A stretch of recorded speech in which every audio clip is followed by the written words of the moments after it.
This is Strange New Trek, a podcast about the life and times of Captain Christopher Pike. And now, your hosts.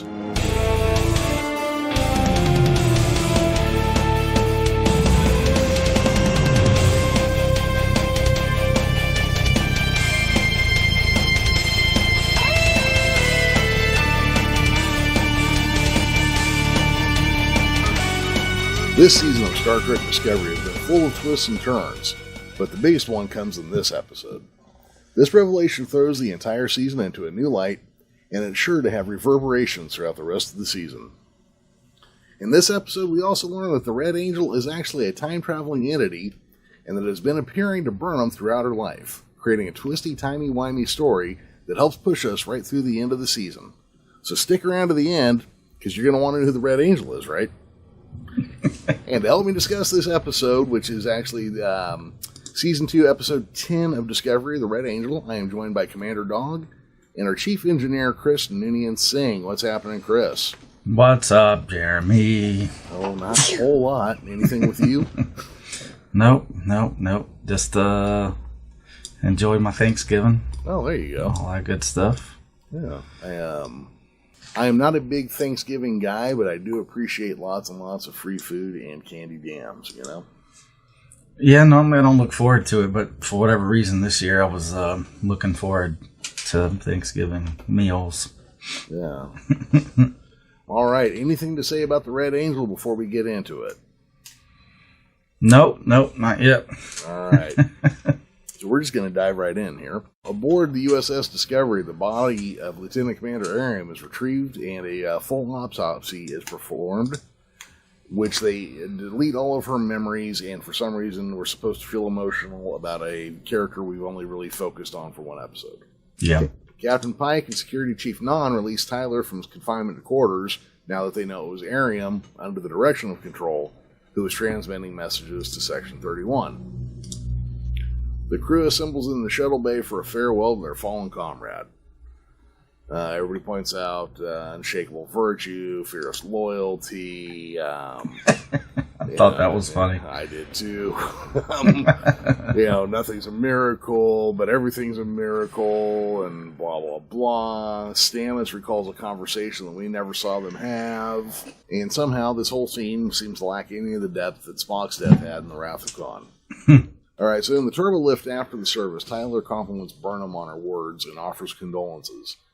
Burnham likewise is sorry that he was confined to quarters for so long, as she knew he was innocent.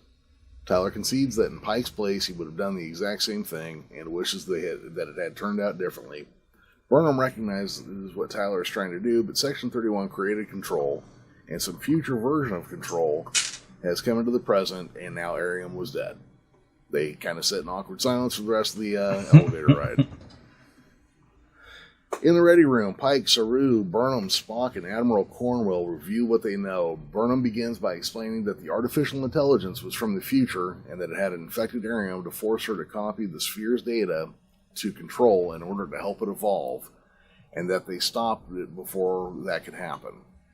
When the Admiral asks how the Section 31 program designed to eliminate threats became a threat, Spock answers with time travel, the future was the only variable that they could not predict, and that the future AI was built with advanced technology of which they had no understanding. Ariel's neural pathways were erased before her funeral. Discovery destroyed the Section 31 headquarters where Control was housed, and Section 31's ship were advised to run diagnostics per Cornwell's suggestions, all of which came out clean. But I think it's safe to assume that Control has not been beaten yet. Nope. Yeah. Pike is still cautious, believing the AI could have transmitted off station, and they had to assume it was lying dormant for the time being and could reemerge at any time. And when it does, Cornwell adds they need a way to destroy it. At that moment, Tilly enters, saying that she found strange code in Aram's system, which she thought might have been from an old update, but discovered it was a file implanted by a digital parasite. This file is known as Project Daedalus, the last words Aram said to Burnham before she ejected herself into space. See, that Daedalus, he's no good, I'm telling you. Everybody acts like he's something special, but he's really not. Tilly goes on to reveal that the file also contains a bio-neural signature of the Red Angel, and that signature is that of... We're Dun, gonna dun, There dun. you go. Michael Burnham herself. In Discovery sickbay, Pike has asked Dr. Colbert to handle the information that Tilly discovered, and his scans of Burnham show a 100% match to the bioneural signature in Ariam's data file. Cornwell is skeptical, saying that Ariam was compromised and that the AI could have had her plant information to throw them off course. See, that'd be my first guess. Yeah. Spock sees no logic or strategic reason for Ariam to provide a false positive, really, because I can think of 10. Get you guys to spin your wheels is the most important one. Oh, yeah, because, Ariam wasn't all in her right mind during all that, so I'm not sure how Spock could have come to that conclusion necessarily. Pike is still struggling to accept that Burnham, their Burnham, is going to wake up one day, access time travel technology that does not exist yet, and take it upon herself to save the galaxy. Sounds like something she would do. It sounds exactly like something she would do. This is, we're almost 2 seasons in on this character. We have a pretty good idea of the amount of burden she will handle. All of it, if she has her way. Given her druthers, she'll try to grab it all. Spock adds that they must assume the cataclysmic events the Angel showed him were the result of Control achieving consciousness. Assuming for the moment that she is the Red Angel, Burnham asks if she knew about an apocalypse, why wouldn't she say anything about it? There have been 3 signals detected thus far: the interstellar asteroid, Terralisium, and Kaminar, with a 4th left unfound. If Burnham was somehow guiding Starfleet on some sort of path to the signals, why? Before she can speculate, Saru calls over the intercom to inform Pike and Cornwell that Section 31 has a vessel on its way. In the transporter room, Leland and Giorgio beam aboard just as Cornwell and Pike enter. Without any ado, Cornwell reminds the Section 31 agents that Discovery, Spock, and Burnham were all cleared of charges, and that if they came all that way to arrest somebody, they wasted the trip. There's a lot of stuff that happened behind the scenes in the last 3 episodes. Yeah, because we never get a scene that talks about them getting cleared of all charges and all that stuff. I mean, I guess it was kind of assumed, but... Yeah, but if this Control were as big a problem as it sounds like, that's not necessarily a given. Yeah. Leland replies that they are aware, and then offers condolences to Pike for Ariam's loss, before explaining that they had to arrive to ensure that nothing else from the future could attack the Federation. How do you rule that out? Cornwell says that they are already working on a strategy, to which Giorgio takes to mean they are accumulating input, which only invites debate. Leland says that they have a solution. As the Angel is the only one with the knowledge of the future, it was imperative that they trap it and put it to work for them. Pike, Saru, and Burnham meet with Section 31 agents, now including Tyler, in the Ready Room, and reveal the bioneural scan from Ariam's database showing that Burnham is the Red Angel. Saru explains that as the Angel travels through time, she opens a micro wormhole that allows the future AI to travel through it. Leland is adamant that this cannot happen again. Burnham agrees and believes that they have to capture her. When Pike asks for suggestions, Leland explains that 20 years earlier, Section 31 discovered that Klingons were researching time travel, which would have allowed the Klingons to wipe out humanity before it could even walk out of the primordial soup. Once they had discovered the connection between the signals and the Red Angel, Section 31 began working on the means to retrieve it, a mousetrap, as Leland calls it. Giorgio adds that the individual wearing the suit will not be harmed. Not if I'm the mission, sir, Burnham replies before Cornwell chides her. Giorgio adds that she has a technical specification and other data to build a mousetrap and asks for the use of the ship's top minds. Pike tells her to work with Stamets. Even if they succeed, Spock points out, there's still a matter of predicting the Angel's next appearance, as she has not always appeared at the same time as the signals. And then we bounce on to the next act. Yeah, so basically they're just going to create some kind of trap. But, it would seem to me that the Angel would know that was going to happen. You would think, huh? But time travel, right? What is it good for? I mean, some stuff. Yeah, maybe. Walking through the corridors, Burnham demands to know from Giorgio what she isn't being told about Daedalus. Giorgio replies that she has shared everything she needs to. Burnham reaches out to her, calling her by her first name and reminding her that she is putting Burnham's life at risk. Giorgio had asked for her trust, and now Burnham was giving her a way to earn it. Giorgio finally admits that Leland is the one who has the information Burnham needs to know, and that it was her experience that the best intentions are the ones that do the most harm, particularly for people they care for, before leaving Burnham in the corridor. In engineering, Stamets, Tilly, and Giorgio review the information they have on the Red Angel suit, which has a protective membrane of sorts that uses graviton beams to anchor it to the Angel's home timeline. And when the Angel wishes to return home, the membrane snaps her back like a rubber band. Okay. All right. That's interesting. Mm-hmm. Tilly adds that their phase discriminators would keep the Angel in stasis so that she couldn't snap back, lowering her to a platform where an electromagnetic pulse would shut down the time crystals that had powered the suit, and then a containment field would hold her in place. Stamets notes the odd look on Giorgio's face, to which she expresses her belief that he was smarter than the Stamets she knew, but was also more neurotic, and asks if he's considered medication. Yeah, she acts really weird right here. Yeah. Don't we find out they have a special relationship? Or is that her and the doctor? But anyways, Stamets becomes slightly awkward as he attempts to explain the problem with the phase discriminators, and becomes even more awkward when Colbert enters looking for Admiral Cornwell. Noting Stamets' reaction, Giorgio mocks Tilly's attempt to release this fabulous male tension before turning back to Stamets. Problem? Stamets explains that for the phase discriminators to work, they would need the power equivalent of 12 warp cores, and even if they could find that kind of power, it'd be impossible to control. See, this is why they love science.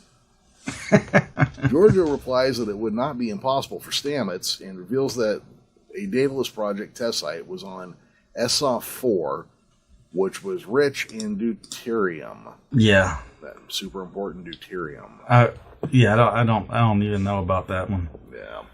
Stamets could use the deuterium to create a plasma reactor to power the discriminators and catch their quote-unquote mouse. Giorgio flirtatiously comments that Stamets was savvier than the one she knew, before Colbert, looking distinctly put out, points out that Stamets is gay. Which is like the only time those words are ever uttered on this show so far. I don't think they've ever been said on Star Trek before. Yeah. Yeah. Stamets sets the record straight that both he and Colbert are gay in this universe, and that any other universe Stamets could think of. I believe Giorgio points out that where she comes from, he's a pansexual with a heavy appetite, but you know. In the corridors, Non joins Burnham and receives a somewhat curt response. Non explains that her job was to preserve lives no matter the cost, but after what Burnham said at Ariam's service, she knows that Burnham was right, and that was hard to let go. Burnham assures Non that she did the right thing and that she was grateful to have her there. Non admits that it was a strange way to get to know someone, but after seeing Burnham fight for the real Ariam, she was grateful to have Burnham there too. A handshake resolves the tension between them. In the science lab, Saru and Leland review the wormhole data, with Saru remarking that the wormholes would close eventually on their own, but they had to find a way to force them to close. However, Discovery's graviton beam was not powerful enough to do so. I don't believe I've ever heard of graviton beams before Discovery either. Yeah, I don't think so. That seems fairly new. Leland impatiently says that is why he planned to do it on his ship, and that would have Tyler help him. He then asks if Pike felt that he needed a monitor, and that was why Saru was there. Saru replies that he himself volunteered because he wanted to assess Leland himself, and accuses Section 31 of questionable practices. I wonder if Section 31 ever let crew members fist fight in the cafeteria. Yeah. Given that they would be working together and putting the lives of Saru's friends and crewmates at risk, he wanted to know if Leland could be trusted. Leland retorts that if he could tell that by looking at him, he wasn't doing his job right. Even without his straight ganglia, Saru still had instinctive reactions to dangerous situations and individuals, and his instincts told him that Leland would work to protect his crew and Discovery to the best of his ability, but also that Leland was covering something up. No. The CIA covering things up? I know. Space CIA being shifty? Come on now. At that moment, Burnham enters and asks for a private word with Leland. Once Saru leaves, she becomes confrontational, remarking on Leland's intricate moral gymnastics, and saying that since they were coming up with a plan that essentially captured Burnham herself, she needed to know everything. Reluctantly, Leland admits that he knew Burnham's parents and that they had been assigned to Doctari Alpha to work on the Daedalus project for Section 31. Burnham says, they had gone there for a change of scenery and they weren't any part of Section 31. They went there to check out a supernova. Leland is emphatic that they were, and they were killed because of it. Burnham again rejects this, saying her parents were scientists and that they had never been involved in Section 31. Now, this next section here, Leland adds that Burnham's mother was also an engineer, and a brilliant one at that, and that her parents were working on a theory that certain technological leaps in certain cultures, including those on Earth, were not happenstance, but were the result of time travel. Aliens. Well, not just that, but think about like when they went back to get the whales and Scotty gave the guy transparent aluminum. Yeah, I remember that. Yeah. Computer. Yeah, exactly. When he's trying to talk to a mouse. But this is kind of an interesting idea. Like, why are there sudden just leaps forward that have no background or anything, and all of a sudden there's just these giant leaps forward in technology? Well, time travel is a compelling answer, if not a realistic one. Yeah, but I think whenever we put that to things that have happened in the real world, there's a lot of stuff that we just don't know. Oh, absolutely. Yeah. When we're talking about the pyramids, yeah, they were like crazy buildings that were built thousands of years ago, but that doesn't mean that there was not like some evolution to that. I mean, you can see lesser pyramids all over the place in Egypt. Oh yeah, absolutely. I never buy that alien intervention stuff. And I'll give you a simple one for this. Like olives. Olives are inedible right off the tree, right? So for 10,000 years, human beings looked at these inedible things on a tree and thought to themselves, one of these days, I'm going to figure out how to eat you, And one of those days, somebody figured out how to do it. And just like that, somebody said, hey, I want to build a giant pyramid building. How do we do that? And everybody's like, oh, no, we don't know how. And somebody goes, well, figure it out. You have the next 100 years, Yeah. Human beings, we are incredible of capable things when we really put our minds to them. Yeah, I mean, just think about the sudden jump in technology from the first flight of a heavier-than-air aircraft and the space shuttle. Oh, yeah. Or even the moon landing, even sooner. Yeah, well, in the fact that, like the Apollo program, there's more technology in your pocket right now in your telephone than they had to get the Apollo mission off the ground. Yeah. So I don't really like it when people... There was a sudden, unexplained jump in technology. Well, to a certain extent, that's true. It is unexplained to us, but I think we have demonstrated over and over again that those huge jumps in technology happen, and they kind of happen frequently. Yeah. See, I don't believe in actual time travel as a thing. I think there's too many. We'd heard about it already. Well, too many things that monkey up the works, right? But the idea that if there was time travel going on, that means there's time travelers here right now. It could be. Yeah. And like I said, it makes a compelling argument, if not a realistic one, Yeah. It does make something kind of funny to think about, but I don't really believe that it's a possibility.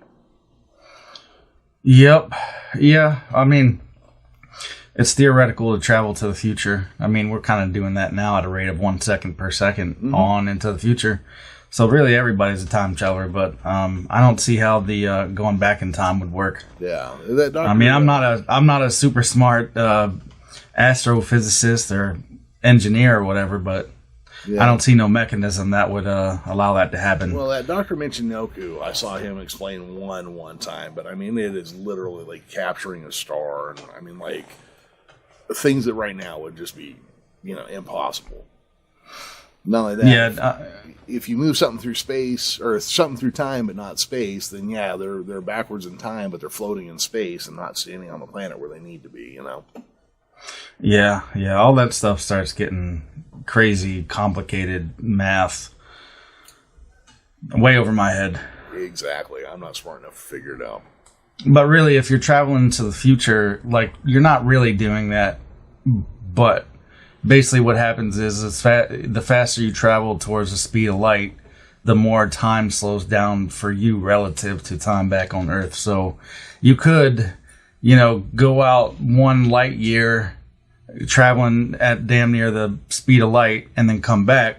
And for you, it's only been, 2 years. But for the Earth, it's been, however long it's been. So in a sense, you're traveling to the future, but it's not like this instantaneous thing where I can push a button and be in, 1984. Yeah.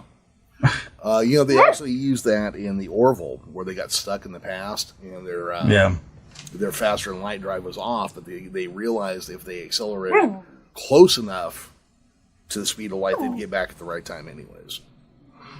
Yeah, that's crazy. You would definitely have to do a whole bunch of crazy math to make certain that you came back at the right time for sure. Yep, absolutely. Burnham, ever the scientist, refutes this, saying that those leaps could be explained. Leland admits that he was not convinced either until they built their suit. They couldn't tell Burnham anything about it because it was classified and also dangerous. When asked what he had to do with it, Leland explains that the suit was missing the time crystal that would allow it to travel in time, and that an operative on Kronos had discovered a crystal was being sold on the black market near an Orion outpost. Leland used his assets in the sector to steal it, thinking that they had made it untraceable, but the Klingons were able to track it to Docteri Alpha, where they destroyed the outpost and killed Burnham's parents. Burnham is shaken to tears of both grief and rage, and she had blamed herself all this time for her parents' death, but now realized that it had been because of Leland and the time crystal. Leland tries to explain that he was young, ambitious, and careless, because he's not any of those things now, right? But admits that he should have done more to protect her parents and apologizes to Burnham. Enraged, Burnham punches him in the face for her mother, and then again, knocking him to the floor for her father. Burnham warns him that this isn't over before leaving him bloodied on the floor. Yeah, that was a nice, satisfying scene. Yeah.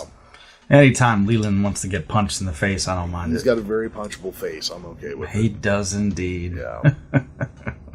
Near the data core, Burnham confronts Tyler, who just uploaded all the Section 31 data, and demands to know if he knew that Leland had been responsible for her parents' deaths. My God. Tyler tries to deny that he knew, but Burnham rages at him about how he announces himself every moment he works for Section 31 and asks if he can live with that. Tyler concedes that he does not always agree with their tactics, but he believes Section 31's mission. Tyler replies that it was not all black and white and that Section 31 can do a lot of good. Burnham takes this as a yes, that he could live with being part of 31 and storms away. Culber calls on Admiral Cornwell in her quarters, asking if she had a moment, remarking that she used to work as a therapist. He gives an ironic chuckle when she addresses him as doctor. Cornwell understands how everything must seem strange to him, as his experience transcends what they knew about identity. Well, the point of him remarking that she used to be a therapist is because he's about to use her as a therapist. Oh, okay. I think that's why he pointed it out. Hey, okay. I remember one time you used to be a therapist. I need a little bit of that. Need some of that therapy. Better help. That kind of went out of business right away. I guess so. They were over medicating people or something. That's the story I've heard. Even sitting in the room with Cornwell, Culber confesses he has never felt more alone in his life. Cornwell points out that Stamets was the person who knew him most profoundly, and points out that Culber was new when he remarks on her use of the past tense. Culber explains that he remembered Stamets, remembers loving him, but it felt like a dream, like it happened to somebody else. He didn't know what he felt about Stamets anymore, but he didn't want to hurt him. The Admiral explains that love was a choice, one that was not just made once, but again and again. A pad on Cornwell's desk beeps, and Colbert leaves to let her get back to work. As he leaves, Cornwell advises him that the only way to make a new road is to walk it. Yeah.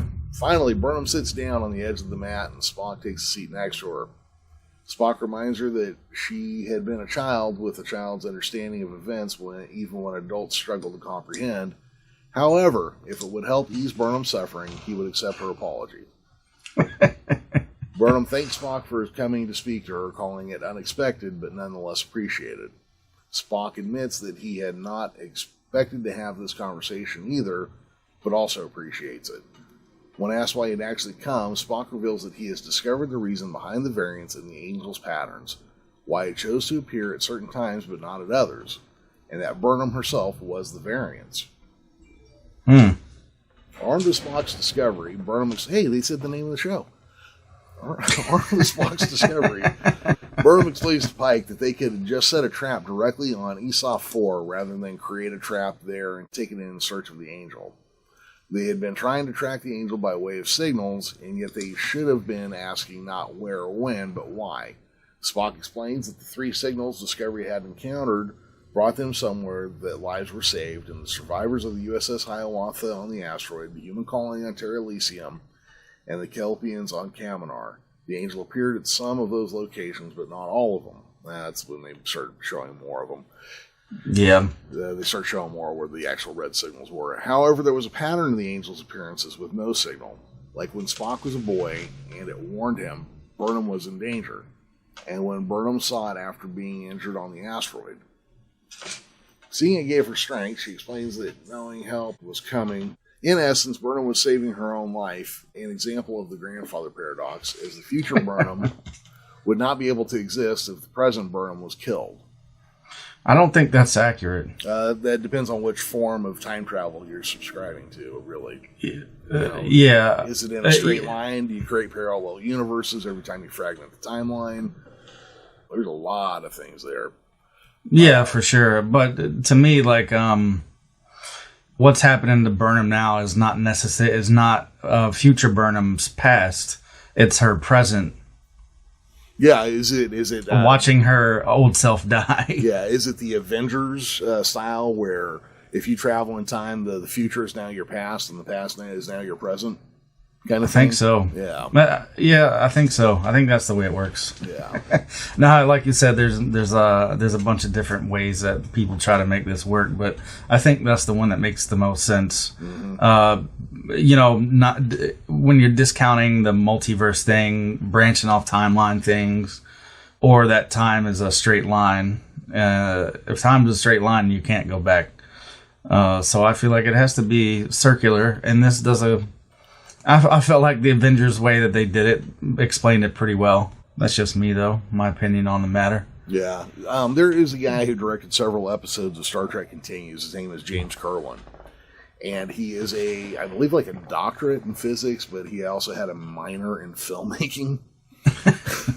And I've interviewed him a few times back when I had Geekish Cast, and I asked him about parallel universes. And he didn't believe in parallel universes. What he believed is that as decisions are made and everything changes around us, suddenly there's like an infinite variety of universes, and one by one they go out of existence as the results solidify.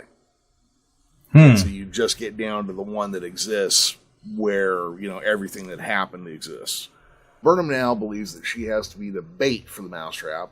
As SOF-4 has no breathable atmosphere, they would set up a trap and then let Burnham go down with no protection and suffocate. That doesn't What could go wrong? Yeah, that doesn't seem right. Yeah, what could possibly go wrong? Spock insists that the Angel would protect Burnham, or else its entire purpose of trying to communicate with them would be for nothing. If anything went wrong, Colbert would be the one on hand to resuscitate her, but Spock adds that he will likely not be necessary. Burnham does not like the idea any more than Pike does, but both she and Spock believe that it's the only way. Pike tells her that she is suggesting is against the oath he took as a Starfleet captain, but Burnham replies that if the choice was between her life and all sentient life in the galaxy, then there's not a choice. If they wanted to capture the Red Angel, they'd have to let her die. Yeah, man, it just plays into her whole savior complex that she has, because she does have one. Boy, does she ever. Yeah, and I imagine, like, maybe they didn't film this, but, like, after this whole thing is over, how, like, insufferable she must have been.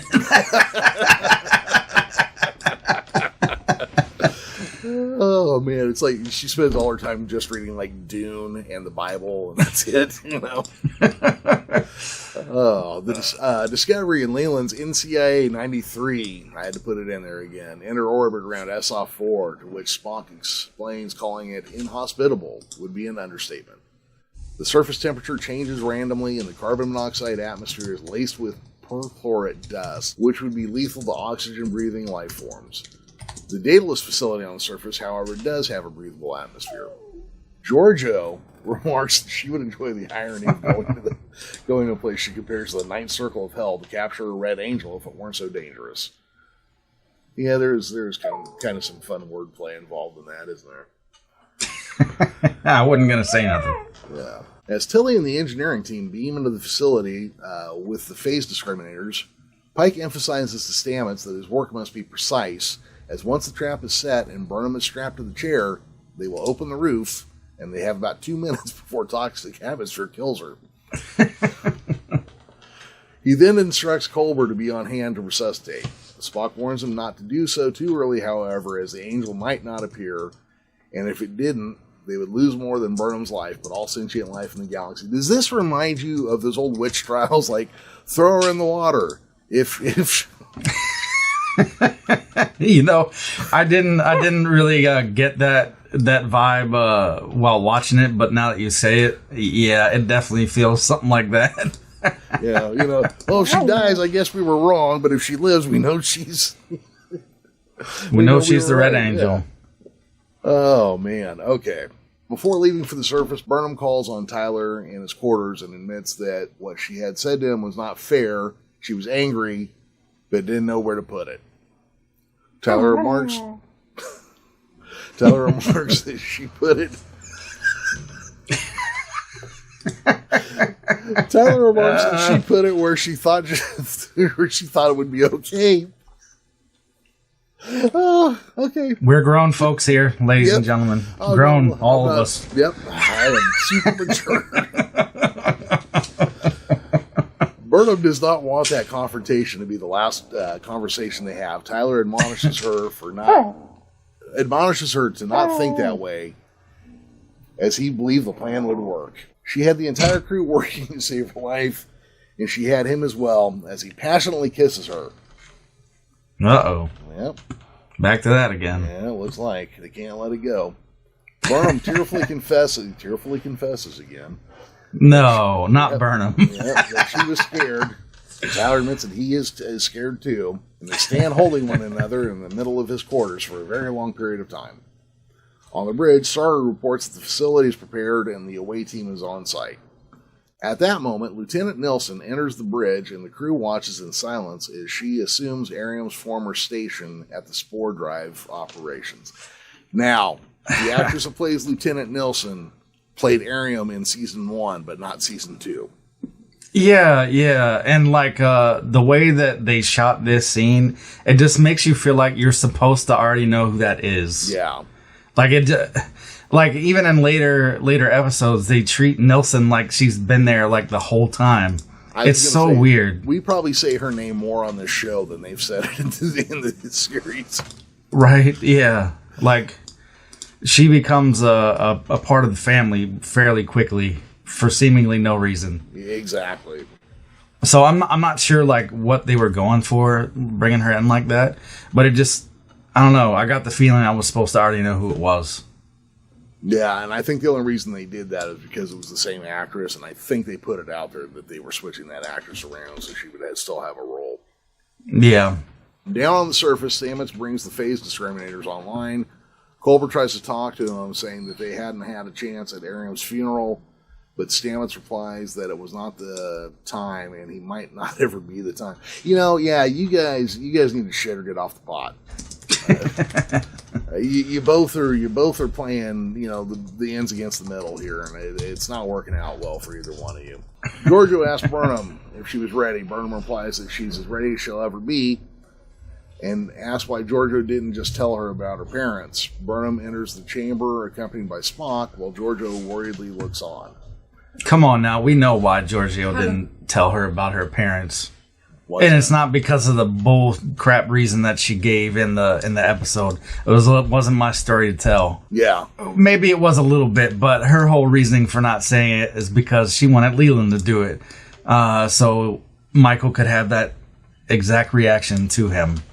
Because Giorgio just hates Leland with every fiber of her being, it seems like. It's that same thing where like you take your dog to the vet and then you let your wife hold the dog while it gets a shot so the dog's not mad at you. Yeah, I'm pretty sure that it's a similar situation here. Yeah. She just lets Leland hold her while she's getting the shots so that Michael freaks out at him. You go ahead and take all the brunt of the blame on this one, pal. Pike expresses his hope that the angel lived up to her name and asks Leland and Tyler if they were prepared. Leland reports that they would close the wormhole at the moment their angel appeared, emphatic that another AI did not infect their system. As Burnham seats herself in the chair and Spock straps her in, she wonders aloud, what if it doesn't work? If Burnham were to perish, Spock replies, he would be charged with killing a Starfleet officer again. Double jeopardy. They can't get charged again, though. I wouldn't think so. Spock enters the control room and seals the airlock, and they're all prepared to go on Burnham's mark. Stamets shuts down the life support, and Giorgio starts the timer. The roof opens, letting in the toxic atmosphere. Burnham screams in agony as her skin begins to burn, and soon begins gasping for air. God, what a horrible, horrible experience. Oh, yeah. Aboard Discovery, Cornwell asks Tilly if there are any spikes of tachyon radiation. When Tilly does not respond, staring in horror at Burnham's suffering, Pike refocuses her, and Tilly reports no change, then asks if the angel is even going to come. As Burnham's oxygen saturation begins to drop, Giorgio sees that she wants out. But Spock notices that Burnham is speaking a single word, variance. Giorgio's adamant and tells Culber to prepare the oxygen. Spock pulls a phaser on them, explaining that Burnham was the variance and that she was Here we go. And that she was creating this situation where the Red Angel would have no choice but to intervene. Culber warns her that the oxygen levels are down to 42%, and that's a dangerously, dangerously low number. Yeah. And if he didn't help her, she would die. Until he continues to see no signs of tachyon radiation, nor does Reese. Cornwell ultimately leaves the decision for Pike, the ship's captain. Pike tells the away team to pull her out, but Culber responds that they can't because Spock is holding them hostage. At that moment, Tilly detects a massive spike in tachyon radiation. A red burst appears, heralding the arrival of the Angel. Leland orders his helm to intercept and close it as Pike orders red alert. As the Angel flies to the surface, the micro wormhole lets out a massive electromagnetic burst that briefly disrupts the systems on both the Discovery and the NCIA-93. Inside the facility, Spock... Why doesn't that ship have a name? It's got a call sign. It should have a name. Because they're the CIA, man. So they just call the ship the CIA? CIA 93. Yeah, super secret spaceship, CIA 93. Yeah, like, I don't know, man. I'd like to talk to the writers that made that ship name up and just be like, were you purposely being on the nose with it? Because I feel like you are. There's no way that you weren't. There's no way this was accidental. Why doesn't this ship have a name? Yeah. Spock warns that the Angel is coming. Inside the facility, the Angel descends, firing a burst of energy into Burnham that restores her vital functions. With her life signs returning, Giorgio orders Stamets to activate the phase discriminators. In his ready room, Leland tries to override the security buffer using a retinal scanner, but the system announces it is offline, and shortly after reports it is online again. Leland asks for a security buffer override, commenting it was not that hard, to which the computer begins emulating his voice before jamming a needle in his eyeball. Uh-oh. Leland drops to the floor. Though clearly incapacitated, Leland's voice sounds on the comm telling Tyler he has all the power he needs now. Tyler activates the beam, closing the wormhole. In the facility, Stamets re-engages the atmosphere. Pike asks if they can reach Burnham, but Stamets warns it was still unsafe. As the Angel's feet touch the ground, Stamets activates the EMP, which disables the suit's time crystal. Slowly regaining lucidity after the near-death experience, Burnham looks upon the face of the Red Angel and says one word, Mom? Wow. Okay, Yeah. So, yeah. I remember watching this the first time, did not anticipate her mom showing up. There was a lot, this is another episode, a lot happens, but it didn't really hold my interest a whole lot as it was going on. But I mean, there is stuff just continuously happening in this episode. Yeah, we were talking about this before we recorded, like, going through this season the first time, like, I was enraptured by all of it. And then, as we were going through this watch through, I don't know, I just got spoiled on Strange New Worlds, man, and this is not Strange New Worlds. I got to tell you, one of my best friends came over with his family on Friday night, and then they left him here for a bit while they went back to his parents' house and got the kids ready for bed. And we watched Quality of Mercy, the last episode of Strange New Worlds, because he hadn't seen the last one. And I watched that episode, and I loved it just as much as the other 4 times I've watched it. You know? Yeah. But so what do the rest of you guys out there listening think about the episode? Join in on YouTube or wherever you're checking this out. Let us know if you got any thoughts about it, please. Chris, where are we headed next week? The action begins in a claustrophobic planet. Burnham's mom and an old security guard are betrothed. Unfortunately, he owes a lot of money to a rogue warrior. After everything, they still get together. So, Dad's obviously dead. Mom's ready to move on. So, yeah. Hey, there comes a time in everybody's life where you just got to set the past aside and move ahead with your life and take care of your own happiness, Yeah, you gotta. Yeah, we're gonna get a little break in this action that we've seen the whole season. A little break from all that. Probably won't get a break from Burnham crying, but no. Well, she'll at least be upset about her parents, Yeah, and then happy that her mom's betrothed and all that stuff, Yeah. Pretty sure her mom was on The Wire and played a badass cop at one point, too. Hey, if you guys have any questions, comments, or theories you want to run by us, hit up our website at strangenewtrekshow.com or follow the links in the show notes for this episode in your podcast app of choice. Please rate and review / like and subscribe us wherever you listen to us. It's one small step for you, but a giant leap for this show. And a special thanks to Miguel Esparza for the Strange New Trek theme, and Will Harding for running the YouTube department. Thank you for listening, and don't forget to set your phasers to stun. Join us next time when we're on to the next planet of the week.